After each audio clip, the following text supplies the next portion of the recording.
All right, perfect. Hello, Lisa. Welcome to the Courage to Lead show. How are you today? I'm doing so good. And I love how you girls, I just have to tell you, when I got your invitation to participate, I love how you're doing it together, because we are better together, aren't we? Life is so much better when we're together. So lovely to meet you both and share your stage. Thank you. Thank you so much, Lisa. We're so honored to have you here. For those of you in the audience who don't yet know Miss Lisa Williams, I'll do a short introduction here. Lisa is America's wealth educator, a recovered corporate executive who woke up one morning and realized she couldn't remember the last time she learned something new. Wow. She started the mission at Lisa Williams Co.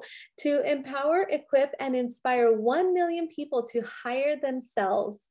After the loss of her mom and her best friend Elizabeth in the span of 10 months, her certainty that God can use all things for good fueled her through her grief and helped open her eyes to the many gifts God still had planned for her in her life.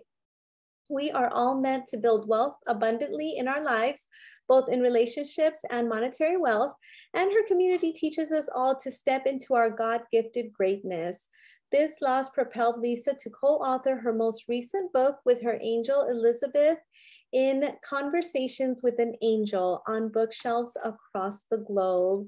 So Lisa, with that, I am so excited to hear your story. I want to hear a little bit more, but I do ask all of my speakers, what does courage mean to you, and how does it show up in your life?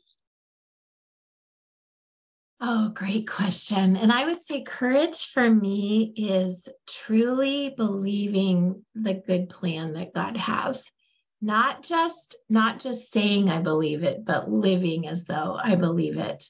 And it shows up in different ways for many people. I look at life through the lens of Jesus. That's just my lens, but whatever lens you look at life through, my prayer for everyone listening is that there is a greater power in your life that's guiding you, and they have a really great plan for you. So it's seeing that and believing it. Yeah, I love that. That's beautiful. So, what is it? I mean, clearly it took a lot of courage for you to leave your comfortable corporate job. What propelled you onto that path other than? Well, I mean, part of it was because I couldn't remember the last time I learned something new. Does that resonate with anyone? I Yes, remember I had yes, I a, have been it there. was, it was about it. Now it was actually about 4 years ago now. I've only actually been away from corporate for about a year full time, but it was 4 years ago when I kind of tiptoed into the world of entrepreneurship. And Shanda's program was the first one that I did, which was Okay. really wonderful. Sure. You ladies are doing that. And I remember talking to a colleague, and she was also thinking about something new. And she gave me this statement. She said, Lisa, if you look around the room and you're the smartest cookie in there, you are in the wrong room. Right. And it really was the case. Now, I say smart in the sense that I knew what I knew, but I knew there was so much that I didn't know. And it was time to get into a room that there were people were teaching things that I didn't know. So I could keep learning. I could keep opening those beautiful gifts that God had planned for me in my life, and helping my kiddos do the same. I have 3 kids. I think most of us have kids probably on this call. I think We're so. working with moms. And I don't know if this resonates, but I remember a time where I was coming home and just all they were hearing was complaining. And yet I was here telling them they could do whatever they wanted in their lives, right? But I wasn't doing it. So it really, when Mom and Elizabeth passed away, I had already started that journey, but that really lit a fire under my belt too. We are not promised tomorrow. So get going on your dreams, right? Mm-hmm. Yeah, Yeah. absolutely. And even that takes courage. Sometimes we can be so intimidated to go into those rooms because we think we make prejudgments, right? We think, oh, well, what if I'm not the smartest in the room? And so it's almost like we get comfortable in that. And so I love that that was the advice given to you, because you had the potential to, level yourself up to another, somewhere else where you hadn't been. And so that's beautiful. Thank you for sharing that. So, Lisa, when you and I first talked, we talked about a lot of things actually, but I think one of the things that we decided to talk about was becoming your own banker with the rich Yes. Roth. So why don't you tell us a little bit about Yeah. what does that So mean? this topic, I love this topic. And, Laurel, actually, who was on earlier, Laurel is one of my other mentors that I've worked with. And I was blessed to be financially free at 47. I was a very well-paid corporate executive, but I did it the way corporate executives do it. I went to work, I took whatever they offered me, which is usually a 401k, what have you. And the reality is if you're building wealth the way everybody else is, that means you're not building wealth, because most people in corporate America are not. They are living especially if we live in California, where I am, many people are living paycheck to paycheck. If you're investing the way that your parents invested, for example, we're working with outdated investing tools. Okay. So I am, Laurel mentioned, she's surrounded by many licensed professionals. I am one of them. So I am a licensed professional. Now I will say though, I'm not an advisor. I am an educator, because I believe if we can actually become smarter ourselves, raise our financial IQ, and raise the financial IQ of our kiddos, that is how the world is going to get transformed. So if we can actually decide to build a muscle when it comes to money and learning about how money works, then we won't be a sucker to money. Because most of us kind of are suckers, just like me. Right? So I actually have a couple of slides that I would love to share with you girls, if you can make me co-host. And so what I want you to invite you to do as we're going through this is consider that maybe the way to build wealth, especially as an entrepreneur, gets to be different than in the employee world that we live in, right? Are most of the people on this call, have they either been employees, or they still as employees, and kind of seesawing both worlds? Let us know, Okay. because that is our understanding, but our audience can tell us, are you more entrepreneurs? Are you employees? Let us know in the chat. Yeah, I would love to know. Are you girls able to see my screen okay? I don't know why I can't see you, but I can't see you. But can you see it okay? I can see you and my screen, yes. Oh, you can. Okay, super. So first of all, I just want to be friends. This is my link to be friends on Instagram and Facebook. I think my mom raised me that we can never have enough friends. I can't wait to force you to be my friend for life and just be part of our community. And I want to ask you to think about that. Are you where you thought you'd be at this stage of your life? And have you considered that maybe that you are meant for more? And if you're on this call right now, if you're participating in this, you clearly have made that decision that you are planning to do more. And so I want you to think about, again, a lot of these wonderful speakers have been around your mindset, but I want to get a little tactical and practical when it comes to actually the tools to building wealth. So consider, could this specialized knowledge benefit myself and my family? Is the current path, am I kind of doing what everybody else is doing to achieve financial prosperity? And does it make sense to think about building wealth differently in today's economy? And I share this slide with you because I know that we all have chapters in life that are tough. This was me 19 years ago. I was very unexpectedly a single mama. I had a 3-month-old and a 3-year-old, and my husband was gone. And I remember a time in my closet on my knees, raging at God, like, why is this happening? And yet I also knew from the bottom of my heart that he uses every single thing for my ultimate good. And he loves me. And by the way, he doesn't love me any more than any of us, right? We are all God's best idea. And so it's a question of, are we actually acting as if we are his best idea, right? Because there's times in my life where I haven't. But this was a time that was really pivotal for me because I actually became a student of Dave Ramsey at the time. And I love what Laurel said about Dave Ramsey. He's great at helping people get clear about where their money's going. I would say like giving it a good job, but not necessarily so good about building wealth, in my opinion. But what I did is I took that knowledge and I kept building on it. So I've been a student of money and investing for a couple of decades now. Part of it was because I lost so much money in 2008. I'm further ahead in years than you girls. I'm 52, but in 2008, I had over $1 million in assets in the market. And just like that, over 300,000 gone because the market dropped 38%. Okay. Now, as Laurel mentioned, in this last 2 years, if you're in the market now, you've probably lost on average about 21%.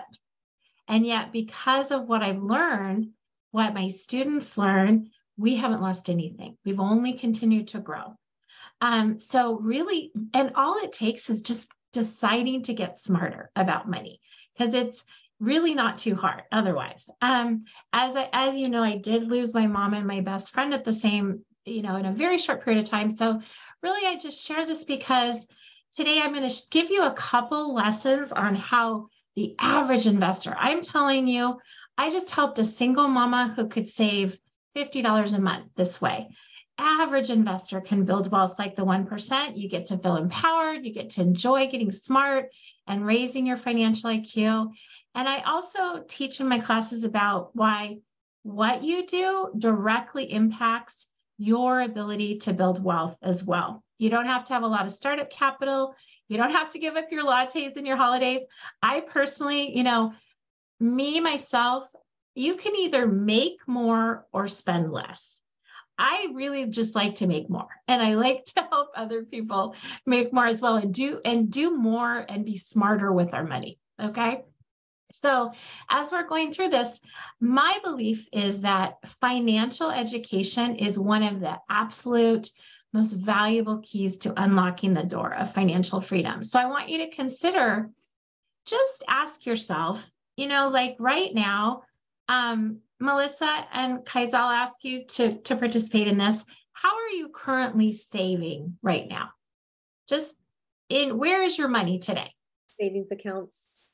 Yep. Three of them. That's most people. Yeah. So think about this concept where we put our money in a savings account. If you're like I was many years ago, it's probably with Chase or Wells Fargo, Bank of America, right? They're giving us 0.01% on our money. So I'm going to give you a tip really quick right now that you can get a 3% increase in your money right now by going on Google, searching on high yield savings accounts, and simply moving your money to a high yield savings account. They're offering 3 to 4% right now on savings accounts. 4% today, because yep, absolutely. My high yield went down. So I had one that was offering, I want to say close to 4, not quite 4, but close to it. And then it went down. And so I didn't know they were back up to about 3%. Yeah, it changes. And I never recommend any particular one because you're right. It does change. It's flexible, but just think about that knowledge alone going from 0.01 to 3, right? So just that simple thing alone. But I want you to consider this slide for a minute because what most people do, just like me until I learned otherwise, is we save in an account and then we pay from that account to pay all the other people first. We pay a car dealership when we want to buy a car. We pay, a construction man to do a renovation. I just did a remodel. We pay the mortgage company for our mortgage payment. And we even pay people when we want our kids to get married, right? So I'm going to invite you to consider there's another way. And by the way, I tell people about this concept. This is the way the wealthy have been investing for generations. It's also the way that every Fortune 500 company out there invests. So most people, when they think about building wealth differently, if you were to ask the average, room of 100, 95% of them would say, oh, I'm going to invest in real estate. Okay. That's usually like the first, I want to diversify my assets, right? So if you actually look on any Fortune 500 companies public record, their assets are public knowledge. Okay. And on average, publicly traded companies have 20 times more assets in insurance than real estate. Okay. 346 banks went bankrupt in 2008. Not one insurance company went bankrupt. How many banks have you been hearing about who's been going bankrupt this last couple of weeks? It's kind of scary, right? So I want to invite you, for those of you that this concept is new, I want to remind you that we get to be different as entrepreneurs. And even if you're in corporate, you have an opportunity to build wealth differently, like I did. You don't have to do what everybody else is doing, okay? Because the way that we teach about building wealth, it's a concept called cash value life insurance. There's many names for it. One is called life insurance retirement planning. There's some people call it the rich man's Roth. But what this does is it allows you to really, in a sense, create your own pension, create your own bank. So you're saving to create wealth with this strategy so that when you make these major purchases, you're actually using your own money and you're paying yourself back. But because it's a life insurance policy, what you're also doing is you're creating generational wealth for your family.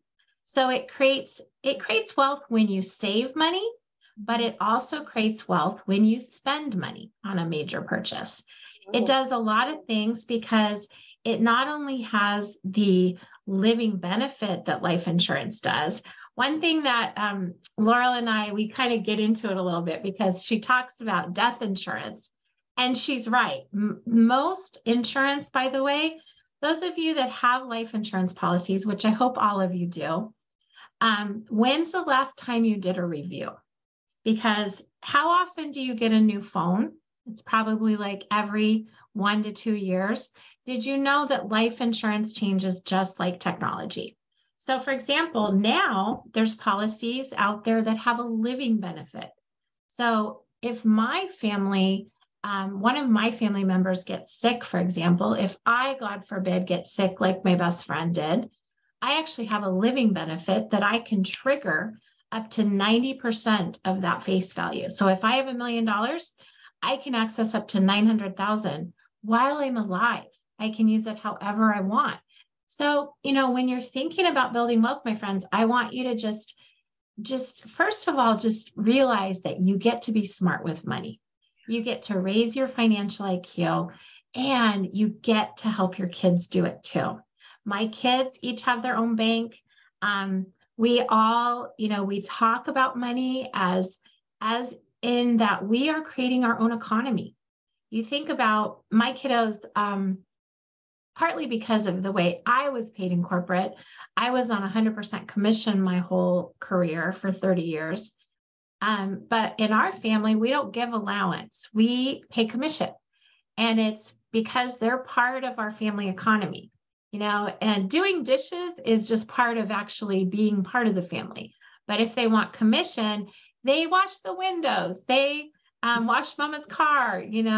Two of my boys are older now. They're in college and living on their own and, things like that, which is a pretty cool thing when you actually see them paying their own bills and paying their own way, things like that. So I wanted to just invite you to have a little mini lesson about this.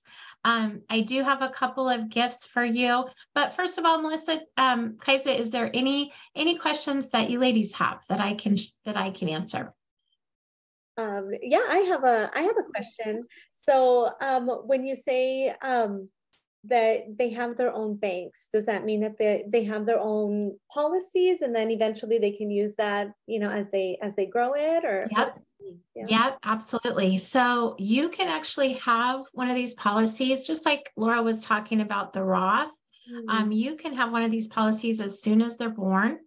I personally believe that this should replace the 529 plans. If you have 529 plans for your kiddos, 529 plans, I had them because I didn't know any better.